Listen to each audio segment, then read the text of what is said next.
Les douanes américaines et la protection des frontières ont une mission presque impossible, essayer d'intercepter toutes les voitures volées qui quittent le pays.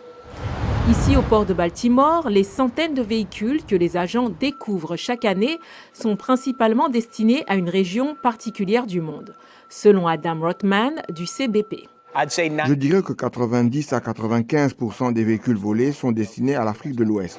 Selon Alex Piquero, professeur de criminologie à l'Université de Miami, le vol de voitures est un problème qui prend de l'ampleur aux États-Unis. Il y a des gens qui volent des voitures et des pièces détachées pour les vendre très rapidement sur les marchés locaux. Et puis il y a des gens qui volent littéralement des voitures, les mettent sur des conteneurs et les vendent, les expédient dans le monde entier, pas seulement en Afrique, mais aussi au Moyen-Orient et en Asie. Le CBP utilise des machines à rayons X géantes et mobiles pour scanner les conteneurs et décider de les ouvrir si elle les considère suspects. Le manifeste de ce conteneur ne mentionnait aucun véhicule, explique le directeur du CBP au port de Baltimore, M. Rothman. Le conteneur n'est censé contenir que des articles ménagers. Dans ce cas, il y a au moins 3, probablement 4 voitures dans ce conteneur.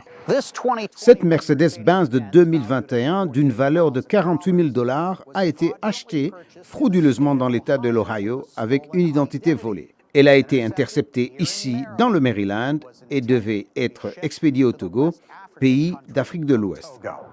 Ce conteneur vient d'être ouvert aujourd'hui.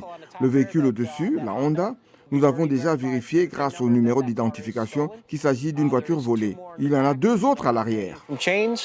Les forces de l'ordre affirment que les criminels louent souvent des voitures pour une période de 30 jours, conduisent les véhicules directement dans un conteneur et collent un faux numéro d'identification du véhicule sur le vrai.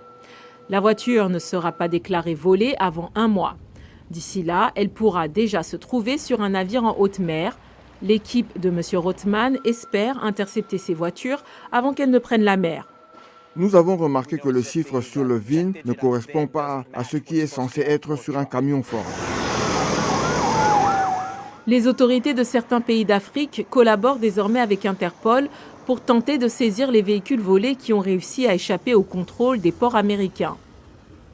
Mais cette coopération n'est pas systématique, selon le professeur Piquero. Certains gouvernements sont plus gentils que d'autres et il n'est pas possible de fouiller tous les conteneurs. C'est pourquoi la sécurité dans les ports est si importante.